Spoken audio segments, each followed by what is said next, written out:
Hola chicos, continuamos con el tema de gases y vamos a ver la tercera ley, que es la ley de Gay-Lussac. La ley de Gay-Lussac lo que nos dice es la relación directa de la presión con la temperatura, ¿sí? Entonces aquí lo que estamos diciendo con la relación directa es que si aumentamos la presión, la temperatura también va a estar aumentando, ¿vale? La condición para usar la ley de Gay-Lussac es que la cantidad de materia o número de moles y el volumen tienen que ser constante. Y la temperatura que se maneja en esta fórmula tiene que estar en grados Kelvin, ¿vale? No la podemos manejar en grados centígrados. Entonces, aquí el problema me dice, por ejemplo, el argón, que es un gas noble, es un gas inerte que se emplea en los focos para retrasar la vaporización del filamento del tungsteno, ¿sí? Estos son para los focos tradicionales que tenían ese alambrito en medio. Ese es el filamento de tungsteno del que habla el problema, ¿sale? Cierto foco contiene argón a una presión, entonces aquí ya me están comenzando a dar la información. ¿Vale? Me dice que la presión a la que se está manejando es de 1.2 atmósferas, ¿sí? Y está a una temperatura de 18 grados centígrados, ¿vale? Y esta condición dice que se está calentando, esto está cambiando la condición de 18 grados centígrados, está subiendo hasta tener una temperatura de 85 grados centígrados, ¿sí? Y aquí es bien importante esta parte que me está diciendo que es a volumen, ¿sí?, constante. Y como está dentro de un foco, se está contenido la cantidad de materia, también podemos entender que el número de moles o la cantidad de materia también son constantes, ¿vale? Ahora, dice, calcula su presión final en atmósferas. Entonces, lo que me están pidiendo aquí es la presión en atmósferas, ¿vale? Entonces, como vimos en el problema anterior, no podemos, de lo que fue la ley de Charles, no podemos manejar grados centígrados, tenemos que cambiar a los dos a grados Kelvin, ¿vale? Entonces, vamos a comenzar con eso, ¿sí? Sería, por ejemplo, la temperatura 1, ¿sí?, sería 18 más 273, que es la fórmula para cambiarlo a grados Kelvin, y la temperatura 2 sería 85 más 273, ¿sí?, para cambiarlo a grados Kelvin. Entonces sería 18 más 73, serían 291 grados Kelvin, y 85 más 273 sería de 358 grados Kelvin, ¿vale? Entonces aquí manejaremos 291 grados Kelvin y aquí manejaríamos 358 grados Kelvin, ¿vale?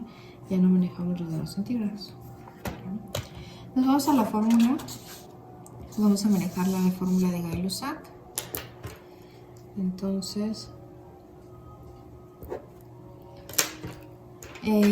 sería presión 1 sobre temperatura 1 es igual a la presión 2 sobre temperatura 2. Como les mencionaba en la ley de Charles, lo más fácil cuando yo tengo una fórmula que tiene, digámoslo así, como una fracción, numerador y un denominador, lo más sencillo es tenerlo todo en una sola línea.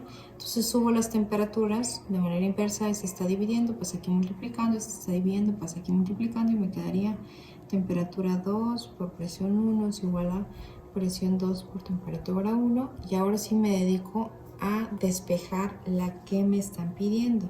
Me están pidiendo presión 2, ¿sí?, que es esta.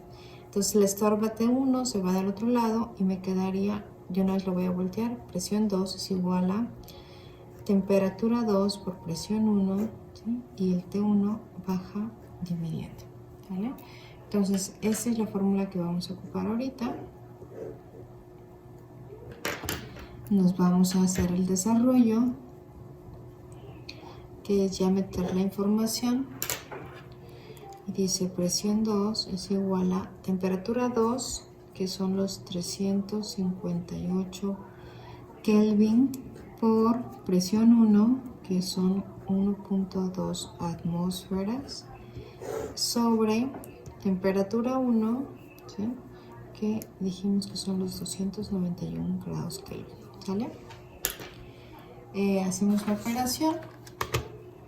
sería 358 por 1.2 entre 291, y esto me da una presión 2 de 1.47 atmósferas, ¿sí? Este es mi resultado. Puedo checar, la pregunta dice calcula su presión final en atmósferas. Como si la tengo en atmósferas, pues ya no hay que hacer ningún cambio. Si aquí la presión final me la pidieran en pascales o en milímetros de mercurio, en torno, en cualquier otra unidad de presión, pues tendría que hacer un cambio en una conversión de unidades, ¿vale? Entonces, igual, lo mismo que estamos haciendo con las otras leyes, hay que colocar en su formulario, ¿sí?, el despeje de cómo quedaría esta fórmula despejada si me pidieran, por ejemplo, aquí en este caso me pidieron presión 2, ¿sí? Entonces sería temperatura 2 por presión 1 sobre temperatura 1. Pero si por ejemplo me pidieran temperatura 2, ¿sí?, me quedaría presión 2 por temperatura 1 entre presión 1, ¿sí? Yo les sugiero que a partir de esta fórmula, que es donde ya queda todo en una sola línea, hagan los despejes para la condición 1. Aquí ya les dejo la condición 2, pero ustedes hagan los despejes para la condición 1, ¿sale? Les recuerdo, ley de Gay-Lussac es una relación directa de la presión con la temperatura. Revisamos si fue directa o no fue directa. Por ejemplo, aquí yo voy a ver a la temperatura, aumentó, ¿sí?, de 291 grados Kelvin a 358, está aumentando. Entonces mi presión también tiene que aumentar. Entonces yo tenía una presión inicial de 1.2 y aumentó efectivamente a 1.47. Entonces yo estoy bien, ¿sí? Estoy bien. Si aquí me hubiera salido un número menor que a 1.2, algo hice mal en mi operación, ¿sí? Entonces siempre tengo que analizar esta información para saber si estoy bien o no estoy bien. Mucha suerte, chicos. Nos vemos en el siguiente video.